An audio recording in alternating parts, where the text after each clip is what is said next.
샤르아트 나병 피부 전염병에 대해서 같이 말씀을 나누겠습니다. 일본의 하마구치 교수가 북한 공작원들이 지금 일본 내부에 많이 들어와 있고, 이 북한 공작원들이 두 가지 일을 한답니다. 하나는 그 핵무기 관련 기술을 빼돌리거나 아니면 핵무기 제조에 필요한 부품들을 지금 북한으로 가져가고 있다고 했습니다. 실제로 2003년 5월에 미국의 상원의원 청문회에서 이 사실이 처음 알려졌습니다. 지금 북한이 만들고 있는 모든 미사일 부품의 90%, 주요 부품의 90%는 전부 일본산입니다. 일본이 그 조청년하고 이 북한 스파이가 함께 공작을 해서 전부 북한으로 빼돌리고 있다고 했습니다. 또 하나 중요한 게 작년 11월 30일 날 일본 참의원 예산심의원에서 자민당 한 의원이 지금 북한이 일본의 그 생화학 무기, 바이오 무기를 지금 대량 갖고 있다고 증언을 했습니다. 천연두 바이러스입니다. 그래서 만일에 북한이 일본에 천연두 바이러스를 퍼뜨리게 되면 일본이 큰 혼란에 빠질 것을 우려를 했습니다. 그러니까 실제로 북한은 이 천연두 바이러스 그 생화학 무기를 갖고 있어요. 그 증거가 이 주한미군, 한국에 있는 주한미군이 2004년도부터 모든 병사가 다 천연두 예방주사를 맞았습니다. 일본도 지금 예방주사를 맞아야 되는가 고민을 하고 있습니다. 왜냐하면 이게 한번 그 전국적으로 퍼지면 최하 20% 내지 많으면 50%의 사람이 사망에 이르기 때문입니다. 하나님께서 오늘 13장, 14장에서 걱정하시는 게 이 바이러스에 의한 그 집단 전염병 발발입니다. 하나님의 공동체에서 만일에 이런 그 집단 피부병, 악성 피부병이 집단으로 발병하게 되면 이스라엘은 큰 고통을 당할 수밖에 없습니다. 하나님께서 5대 제사에 대해서 설명하시고 7장까지 그리고 10장까지 제사장 제도와 제사장 임직을 하시고, 그리고 이스라엘 백성이 살아가는데 가장 중요한 그 삶의 영역에서의 정결 규례를 가르치셨어요. 제일 먼저 먹는 거, 음식, 정한 음식, 부정한 음식 철저하게 가르치셔서 먹는 거에서부터 하나님이 거룩하신 것처럼 이스라엘 백성은 거룩해야 돼요. 먹는 거하고 산다는 건 같은 뜻이잖아요. 먹는 것과 인간은 분리가 될 수 없어요. 또 동시에 두 번째, 인간하고 출생은 분리할 수 없어요. 반드시 사람이 산다는 그 삶의 영역에서 가장 중요한 그 생명의 작용은 아이들이 태어나는 거예요. 그래서 아들이 태어났을 때 어떻게 산모를 보호해야 하는가, 그리고 딸이 태어났을 때 어떻게 산모를 보호해야 되는가를 우리에게 가르치셨어요. 아들이 태어나면 40일 지나야 정결해집니다. 딸이 태어나면 80일 지나야 정결해집니다. 하나님 그렇게 하신 이유가 어디 있어요? 남자보다 여자가 더 중요하다는 것을 이 정결 규례를 통해서 가르치신 겁니다. 근데 인류 역사 이후에 인류의 역사는 여성에 대한 무관심의 역사고 여성을 비하하거나 여성을 무시하는 역사였어요. 근데 오히려 율법의 규례는 하나님이 여성을 더 존중히 여기고 또 여성을 더 귀중하게 여기는 것이 율법의 정신입니다. 그리고 오늘 세 번째, 이제 공동체. 우리가 살아가는데 이스라엘 백성들이 먹는 거, 그 다음에 자녀가 태어나는 거, 그 다음에 세 번째 중요한 게 공동체 정결입니다. 공동체가 한 사람이 부정해지면 공동체 전체가 부정해질 수밖에 없는 거예요. 그래서 오늘 13장을 나병, 한센병 규례라고 그러는데, 실제로 나병을 한센병이라고 말하는 이유는 1871년에 그 게하르트 한센이라는 의학자가 이 나병을 일으키는 박테리아를 발견해요. 그래서 그분의 그 세균을 찾아낸 그 닥터 한센의 이름을 따서 나병을 한센병이라고 그랬어요. 그게 1871년도에서 이 이름이 만들어졌습니다. 여기서 말하는 나병, 지금은 나병이 이제 완전히 정복이 됐습니다. 지금은 치료제도 잘 발달이 돼 있고, 우리가 어렸을 때만 해도, 제가 국민학교 다닐 때만 해도, 그때는 초등학교가 아니라 국민학교였는데 길거리에 나환자들이 다녔었어요. 그렇게 그분들 보는 게 어려운 일이 아니었습니다. 언제든지 길거리에 나가면 그렇게 온몸에 붕대를 감고 피고름을 흘리는 분들이 길거리에서 동냥을 하고 있는 장면을 볼 수 있었죠. 그런데 지금은요, 전혀 보기가 어렵습니다. 여기서 말하는 이 나병이 과연 뭔가? 그래서 어떤 분들은 나병이 아니라 악성 피부염이라고 그렇게 설명하기도 합니다. 평생을 나병을 연구하셨던 스탠리 브라운 박사가 이 레위기 13장을 주의 깊게 분석하고 연구하고 그분이 내린 결론이 뭐냐면, 이거는 나병의 증상이 아니라는 거예요. 그러니까 나병의 일반적 증상하고 오늘 13장에서 말하는 거하고 전혀 다르다. 그래서 13장에서 말하는 건 나병이 아니다, 이건 악성 피부병이다라고 말씀을 했습니다. 그럼 여기서 말하는 이 나병이라는 히브리어 원어는 짜라하트라는 단어입니다. 이 짜라하트는 하나님이 치셨다는 거예요. 기억하십니까? 미리암이 모세를 대적했다가 하나님이 치셔서 온몸에 문둥병이 들었어요. 그래서 진영 바깥에서 일주일 동안 그가 따로 격리가 됐다가 그 일주일 이후에 정결 예식을 치르고 다시 진영 안으로 들어왔어요. 이게 짜라하트입니다. 하나님이 치셨다. 그래서 피부에 악성 그 종양이 나오는 거예요. 그리고 이 짜라하트는 하나님이 치신 저주기 때문에 하나님만이 치료하실 수 있어요. 그래서 치료 방법이 없어요.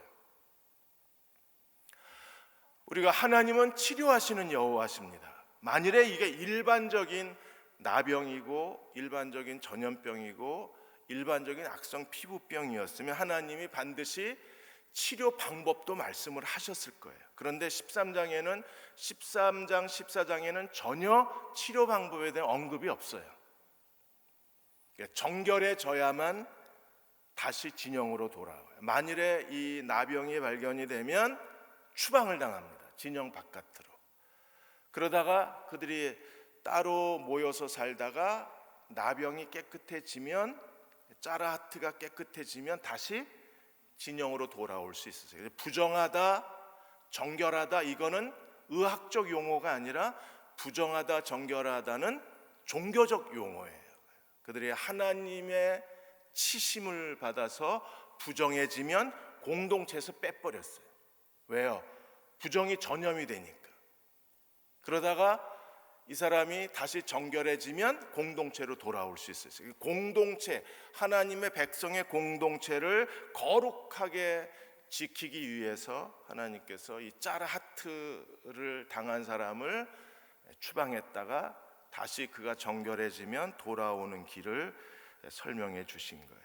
어떤 일들이 있었는가를 보겠습니다. 13장 1절에서 46절까지 이 전염성 피부염에 대해서 아주 자세하게 설명을 했습니다. 이 전염성 피부염을 누가 진단하냐면 제사장이 진단을 해요. 이게 만일에 일반적인 육체의 질병이면 누가 진단해야 돼요? 의사가 진단을 해야 돼요. 그런데 이게 하나님이 치신 저주기 때문에 누가 진단해야 합니까? 제사장이 진단을 해요. 그래서 제사장이 정결하다, 부정하다 판결을 내릴 권한을 하나님이 제사장에게 주신 거예요. 그런데 제사장들이 마녀 사냥식으로 자기에게 기분 나쁘게 했다고, 자기 마음에 안 든다고 나병으로 낙인을 찍어서 추방할 수도 있기 때문에 이런 마녀 사냥식으로 사람을 괴롭히지 않게 하나님께서 아주 자세한 규정을 오늘 46절까지 가르쳐 주신 거예요. 먼저 2절에 어떤 사람이 피부에 무엇이 돋았어요. 그리고 뾰루지가 났어요. 그리고 피부가 색감이 생겼어요. 그래서 피부에 나병 같은 그 전염성 피부 질환이 생겼을 때 모든 사람이 반드시 해야 될 의무가 무엇입니까? 가족이나 친구나 이웃은 이런 나환자적인 피부 질환이 생기면 반드시 제사장에게 데려가야 돼요. 그게 백성의 의무예요. 그래서 하나님이 공동체를 더럽히는 그 사람을, 짜라하트를 하나님이 그 사람의 피부를 통해서 나타나서 모든 사람이 다 알게 하셔. 그게 만일에 대장에 생겼으면 아무도 모르잖아요. 그게 만일에 폐에 생겼으면 아무도 모릅니다. 그게 만일에 그 사람이 인격에 생겼으면 짜라하트가 그 사람이 죽을 때까지 아무도 모를 거예요. 그러나 피부에 생겼기 때문에 누구나 다 보고 알 수 있어요. 심지어 초등학교 다니는 애도 유치원 졸업하지 못한 애가 봐도 피부에 나온 피부 질환을 보고 짜라하트를 구분할 수 있는 거예요. 그래서 하나님이 사람의 피부, 거기에 이 하나님의 그 흔적을 남겨놓으신 거예요. 그걸 보고 가족이나 친구나 이웃은 반드시 어떻게 해야 돼요? 제사장에게 데려가야 돼요.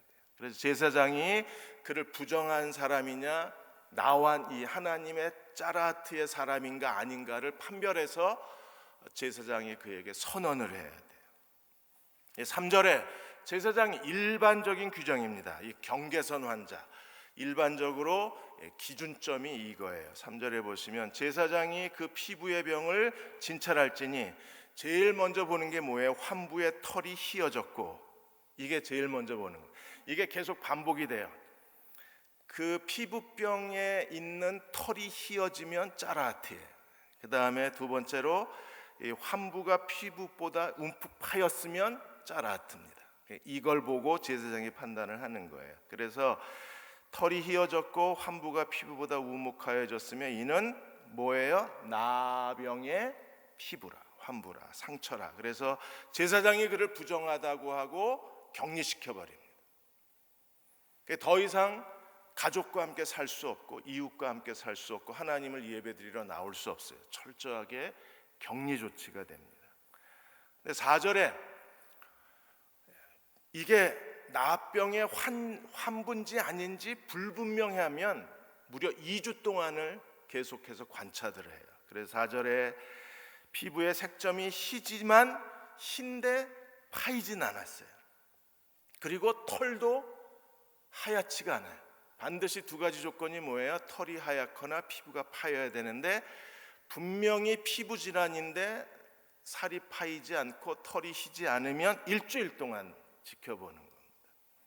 그리고 일주일 뒤에 4절 5절에 보시면 제사장이 진찰을 하고 그래도 변화가 없으면 다시 일주일, 그래서 6절에 보시면 다시 14일 동안 이 환자를 지켜보는 거예요. 그래도 피부가 번지거나 털이 휘어지거나 이 상처가 우묵하게 파이지 않았으면 이 사람은 정결한 사람입니다. 그럼 어떻게 해요? 옷을 빨아입히고 집으로 보내요. 근데 만일에 정결하다고 그랬는데 7절에 보시면 나중에 집에 갔는데 다시 피부에 그 색점이 번지고 상처가 우묵해지고 털이 휘어지고 이렇게 되면 이 사람은 다시 부정한 사람이 되어서 추방을 당하게 되어 있는 거예요. 이 역할을 누가 합니까? 제사장이 한다. 그래서 여러 가지 그 케이스의 이 나환자들의 질환에 대해서 설명을 했습니다. 9절에서 11절까지 보시면 아주 오래된 나환자의 경우에 설명하고 있어요. 11절에 보시면 이는 그의 피부에 오랜 나병이라. 그래서 오랜 나환자를 어떻게 해야 되는가를 설명을 합니다. 여전히 이 나병 그 상처의 기준은 뭐예요? 10절에 보시면 피부에 흰 점이 돋고 털이 휘어지고 생살이 돋으면 이건 나병이에요. 그래서 부정한 사람이 됩니다. 그리고 12절에서 17절까지는 이게 온몸에 나병이 다 퍼졌을 경우에, 여기서 말하는 중요한 거는 온몸이 다 휘어지는 나병입니다. 그래서 일반적인 나환자가 아니라 이걸 우리가 하나님이 치셨다고 얘기하는 게 살같이 생선 비늘처럼 하얀 조각이 돼서 휘어져서 부셔지는 거예요. 그래서 오랜 환자의 경우에 12절에 17절까지 설명을 하고 있습니다. 그래서 12절에 오랜 환자가 아니라 온몸에 퍼진 환자.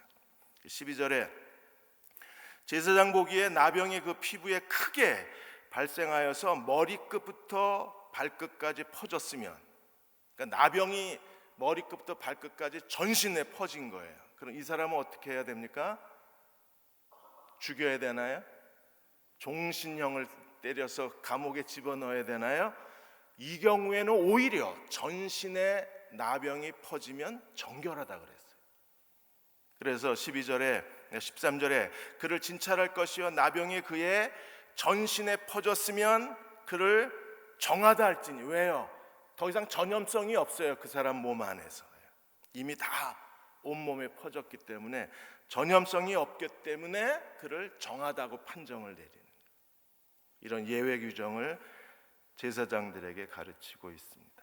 그 다음에 18절에서 46절까지 여러 경우에 그 나병이 그 질환이 일어났을 때를 설명하고 있습니다. 먼저 18절에 보시면 피부에 종기가 생겼다가 이게 나병으로 발전하는 경우예요. 그래서 18절에 피부에 종기가 생겼다가 나았고, 19절에 종초에 흰 점이 돋거나 희고 불구스름한 색점이 생겼으면 이 사람은 반드시 제사장에게 보여야 돼요. 제사장이 그를 점검할 때 반드시 기준이 뭐였어요? 흰털이 났냐, 아니면 피부보다 우묵해졌냐, 상처가, 이걸 보고 그 다음에 생살이 돋았냐, 흰털, 그 다음에 피부보다 우묵한 상처, 그리고 생살이 돋으면 그건 납병이에요. 그래서 부정하다고 선언을 하게 됩니다. 근데 그게 없으면 그냥 종기가 났다가 다시 종기가 나온 거예요. 그래서 21절에 제사장이 진찰하여 거기 흰털이 없고 피부보다 얕지 아니하고 빛이 엷으면 일주일 동안 뒀다가 그가 더 이상 피부 질환이 확산되지 않으면 그 사람은 옷을 빨고 집으로 돌아갈 수 있도록 그렇게 제도화됐습니다. 그 다음에 24절에 화상성 그 나병이 있어요. 그래서 제가 화상당했을 때에도 그 의사가 평생 피부 질환을 앓을 수도 있다고 경고를 했었습니다. 이게 감염이 되면, 그래서 화상 환자들은 피부가 없잖아요. 날아가 버렸잖아요. 그래서 이렇게 붕대로 온 몸을 감아요. 피부 대신에 붕대를 감아서 외부의 세균으로부터의 감염을 차단을 합니다. 그런데 잘못해서 감염이 되면 평생 이 피부 질환으로 고통스럽게 살아야 돼요. 저는 이제 나이 들어서 아토피가 생겼어요. 이게 늙어서도 아토피가 생기더라고요. 이게 아마 그 화상성이 아닌가 싶습니다. 24절에 피부가 불에 데었는데 그 댄 곳에 불구스름하고 희거나 흰 색점이 생기면 반드시 제사장에게 가서 검사를 받아야 돼요. 그래서 제사장이 나병인지 아닌지 진단을 내려야 합니다. 그래서 25절에 제사장이 진찰할지니 색점에 털이 희고, 일단 털이 희면 거의 나병입니다. 털이 희고 피부가 우묵하고 그리고 생살이 돋으면 그는 나병으로 진단이 되었습니다. 그리고 29절에 보시면 이제 머리와 수염에 갑자기 피부병이 생겨났을 때, 피부 질환이 생겨났을 때 그 머리와 수염에 생겨난 피부 질환도 나병인지 아닌지를 제사장이 진찰을 했습니다. 30절에 제사장은 진찰할지니 환부가 피부보다 우묵하고, 그러면 일단 나병일 가능성이 크죠. 더 가르쳐 드려야 되나요? 우묵하고 흰털이 나고 생살이 돋으면 거의, 예외적인 규정도 있긴 합니다. 전신이 퍼졌을 때. 그렇지 않으면 대부분은 다 그런 조건을 충족하면 나환자로 분류되고, 그리고 짜라 하트로 분류가 돼서 격리 조치가 된 거예요. 그 다음에 38절에 백반, 피부가 하얘지는 백반에, 그러니까 이 짜라 하트도 피부가 하얘지거든요. 비슷한 현상이 이제 백반증입니다. 그 백반증이 왔을 때 38절에 남자나 여자의 피부에 색점 곧 흰 색점, 백반증이 왔을 때 어떻게 이 피부 질환자, 나병 환자, 짜라하트를 구별하는가를 설명을 하셨어요. 그리고 40절에 보시면 그 머리가 빠지는 탈모 현상, 무조건 머리가 빠진다고 다 나환자가 아니라 머리가 빠지는 거하고 나환자를 진찰하는 법을 가르치셨어요. 40절에 머리털이 빠지면 그냥 대머리입니다. 근데 머리털이 빠졌는데 거기에 42절에 불구스름한 색점이 있으면 이건 이제 나병이 되는 거예요. 그래서 머리 빠지는 것 자체는 별 문제가 없는데 뭐 저희도 나이 들면 다 머리가 빠지잖아요. 가을이면 더 많이 빠지잖아요. 빠지는 것 자체는 별 문제가 없는데 빠진 자리에 그 피부 색깔이 불구스름해지기 시작하면 이제 이건 제사장이 반드시 진단을 해야 합니다. 이런 여러 가지 짜라하트에 대한 규정을 하나님이 모세를 통해서 제사장들에게 가르치셨어요. 그러면 짜라하트로 부정하다 선언된 사람은 어떻게 해야 합니까? 45절, 46절에 부정하다고 선언된 사람은 반드시 이렇게 행동을 해야 합니다. 공동체를 위해서 어떻게 해야 되나요? 45절에 나병 환자는 옷을 찢고 그리고 머리를 풀고 윗입술을 가리고 외치기를 부정하다 부정하다 외쳐야 합니다. 우리가 배너 영화에서도 본 것처럼 이 나병 환자들은 옷을 다 찢고 그리고 온몸을 다 그 옷으로 두르고 그리고 입술을 가리고 부정하다 부정하다 그렇게 사람들 앞에 큰 소리로 자기의 존재를 알리게 돼 있어요. 왜요? 그래서 사람들이 자기의 존재를 알아차리고 멀어지게 해요. 항상 이 짜라하트의 사람들하고는 거리를 유지해야 돼요. 가까이 가면 부정이 옮아요. 가까이 가면 부정해지는 거예요. 그래서 이 짜라하트의 사람들하고는 그들은 부정하다고 소리를 질러야 하고 사람들은 그들과 거리를 두어야 합니다. 그리고 어떻게 살아야 되나요? 진영 바깥에서 살아야 돼요. 그래서 46절에 병 있는 날 동안은 늘 부정할 것이라 그는 부정한즉 어떻게 살아요? 혼자 살아야 돼요. 어디서 삽니까? 진영 바깥에서. 그래서 가족과 헤어지고 이웃과 떨어지고 더 이상 하나님 백성과 더불어 예배드릴 수 없는 모든 교제가 다 차단돼서 그래서 혼자 살아야 되는 사람들이 짜라하트 하나님이 저주로 치신 사람들입니다. 오늘 교회가 사무엘 켈로그가 말한 것처럼 오늘 교회가 분열하고 다투고 싸우면 우리 스스로가 자기 자신을 짜라하트로 만드는 거기 때문에 조심해야 된다고 말합니다. 근데 교회는 너무나 하나님 앞에 겁 없이 우리는 다투고 싸우고 분열합니다. 그 자체가 이미 레위기 13장에서 말하고 있는 짜라하트의 하나님의 경고를 우리 스스로 만들어내고 있는 거기 때문에 정말 우리 하나님 앞에 두려워해야만 합니다. 이번에 소광성 목사님이 안동교회에 가서 집회를 하시고 이 안동교회가 109년 역사를 가진 교회입니다. 거기에 그 경안로의 남선교회 창립 그 97주년 선교대회 강사로 초빙을 받으셔서 설교를 하셨는데 이 안동교회 109년 역사를 가진 교회를 가서 설교하고 소광성 목사님이 글을 하나 쓰신 거예요. 109년이 됐는데 지금까지 단 한 번도 교회가 분열하거나 다투거나 싸우지 않았답니다. 너무 감동을 받아서 그분이 글을 쓰신 거예요.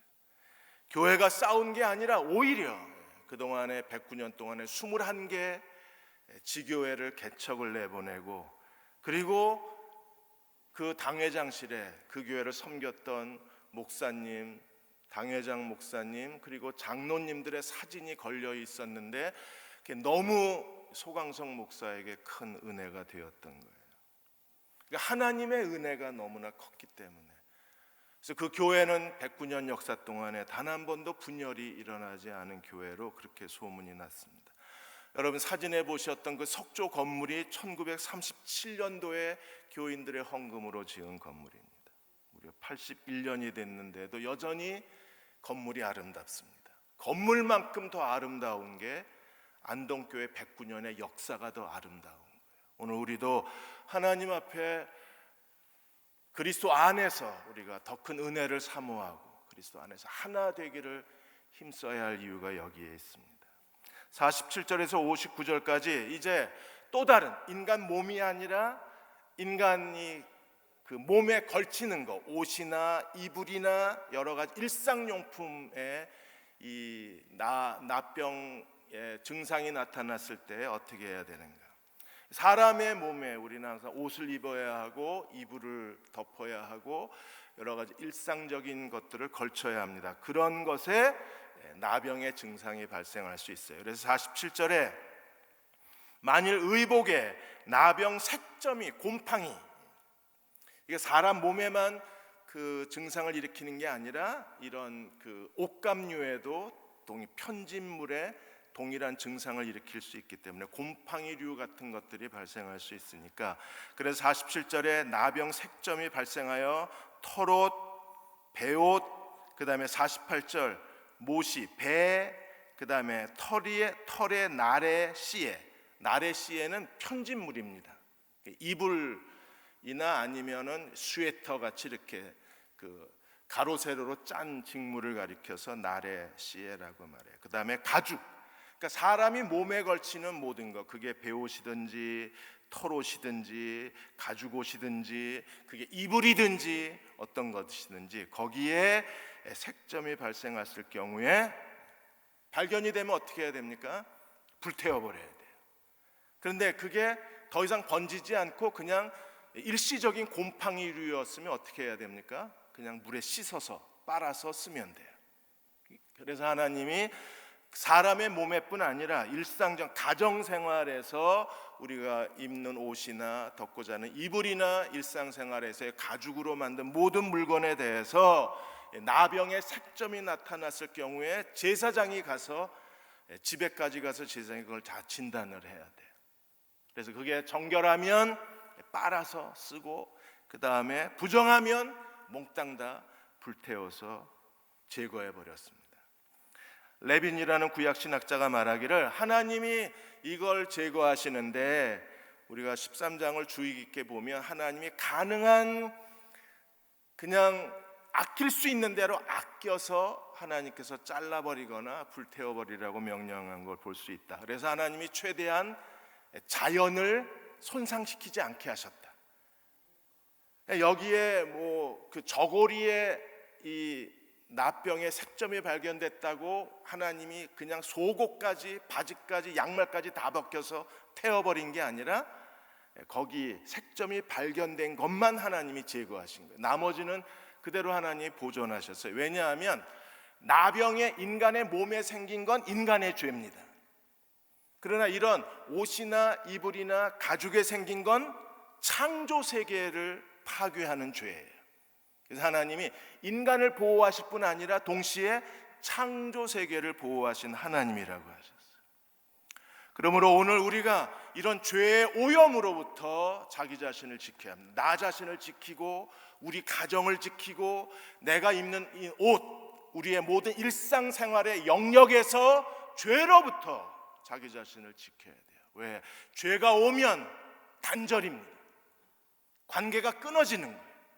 더 이상 우리가 하나님의 능력과 하나님의 보호와 하나님의 은혜 안에서 살 수 없어요. 그래서 이 짜라하트는 정말 두렵습니다. 하나님이 모든 관계를 다 끊어버리고 추방시켜버리는 게 짜라하트이기 때문에, 그게 인간의 죄든 이게 창조세계 자연에 대한 우리의 죄든, 이번에 고래 한 마리 잡았는데 그 안에 그 플라스틱 쓰레기가 가득 차 있어서 사람들을 경악시켰잖아요. 이런 자연의 죄든 모든 우리가 짓는 죄는, 그게 공동체의 죄든 우리가 어떤 죄든 우리가 하나님과의 관계를 깨트리기 때문에 두려워해야 돼요. 그리고 정결함을 받아야 우리는 다시 관계가 회복될 수만 있습니다.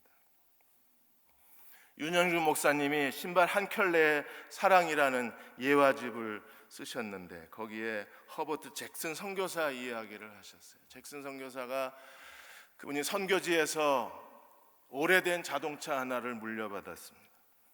이 자동차 시동이 잘 안 걸려서, 그래서 옛날에 그 수동 기어차였기 때문에 사람이 뒤에서 밀고 한참을 밀어야 겨우 푸득거리고 이제 시동이 걸리는 거예요. 이게 자동차 시동 걸 때마다 누가 뒤에서 밀어야 되는데, 그래서 어떻게 할까 고민하다가 바로 교회 옆에 초등학교가 하나 있어서 초등학교 교장 선생님을 찾아가서 내가 시동 걸 때마다 애들을 좀 데려다가 시동을 걸어도 되겠냐.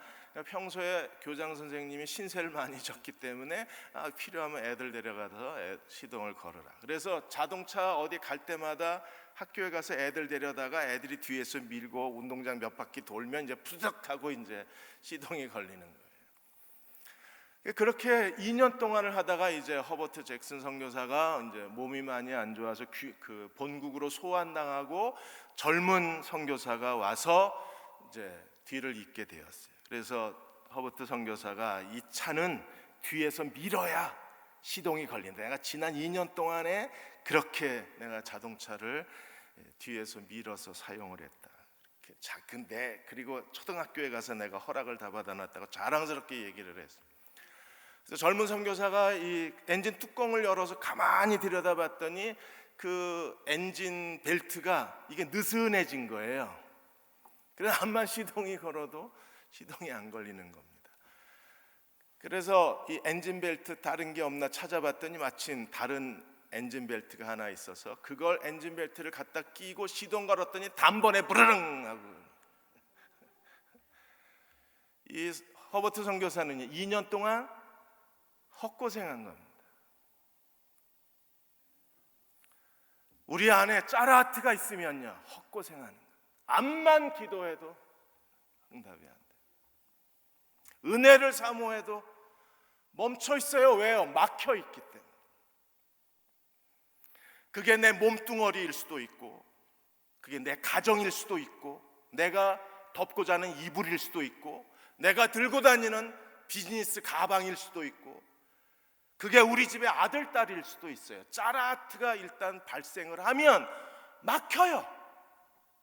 뒤에서 그냥 밀어줘야 겨우 부르릉거립니다. 1년에 그냥 서너 번 부르릉 하고 은혜 받을 때가 몇 번 없어요.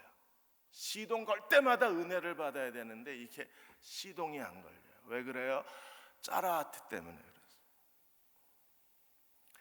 그래서 바울이 고린도 교회에 그 얘기를 한 거예요. 고린도전서 5장 4절 6절에 보시면 그 교회 안에 어떤 사람이 있었어요? 아버지의 후처를 아내로 취한 인간이 있었어요. 이게 짐승이지 인간입니까? 세상 사람도 안 하는 짓거리를 교회 안에서 한 거예요. 그리고 사람들이 그 사람을 그냥 받아들여 줬어요. 자기네들이 그런 사람들을 받아들여 주는 게 영지주의고, 받아들여 주는 게 신앙의 지성이고, 그런 사람들을 받아들여 주는 게 고결한 인격이라고 생각을 한 겁니다. 그래서 아버지 후처를 아내로 취한 사람 그냥 받아줬잖아요. 그래서 바울이 뭐라 그랬습니까? 고린도전서 5장 4절 6절에 주 예수의 이름으로 너희가 내 영과 함께 모여서 주 예수의 이름으로, 주 예수의 능력으로 이런 자를 사탄에게 내어 주었다 그랬어요. 왜? 짜라트예요. 여기 있어 이 사람이 구멍이 뚫려서 여기로부터 온갖 부정함과 더러움과 오염된 게 고린도 교회 공동체 안으로 쏟아져 들어오는 거예요. 구멍이 뚫렸으니까. 그래서 바울이 주 예수의 이름으로, 주 예수의 능력으로 이런 자를 사탄에게 내어 주었으니 이는 이 사람을 버렸나요? 아니요. 그게 사랑이에요. 육신은 멸하고 영은 주 예수의 날에 뭘 얻게 하려 함이라. 그 사람도 구원을 얻고 고린도 교회도 구원을 얻는 방법은요 추방입니다. 격리 조치, 관계를 끊는 거예요. 짜라트는 관계를 끊는 거잖아요. 그렇게 한 이유가 어디 있어요? 6절에 너희의 자랑하는 것이 옳지 아니하도다. 적은 누룩이 온 덩어리에 퍼진다. 그래서 짜라트를 구별해내는 게 제사장의 의무고, 그 사람은 하나님이 그를 정결케 하실 때까지는 격리 조치가 되고, 정결해지면 다시 정결 예식을 치르고 공동체에 돌아와서 하나님을 섬기게 한 거예요. 우리가 이런 일에 있어서 가정에서 가족이 서로 화목해야 하고 교회가 그리스도 안에서 화목해야 될 이유는, 그래야 우리 안에 짜라하트가 발생하지 않아요. 화목하지 못하면 곰팡이가 피기 시작해요. 그렇게 되면 나병의 세균이 번식하기 시작해요. 그렇게 되면 우리는 서로에게 정말 고통스러워질 수밖에 없잖아요. 그래서 그리스도 안에서 참된 화목을 추구하는 저와 여러분이 되시기를 주의 이름으로 축원합니다. 기도하겠습니다.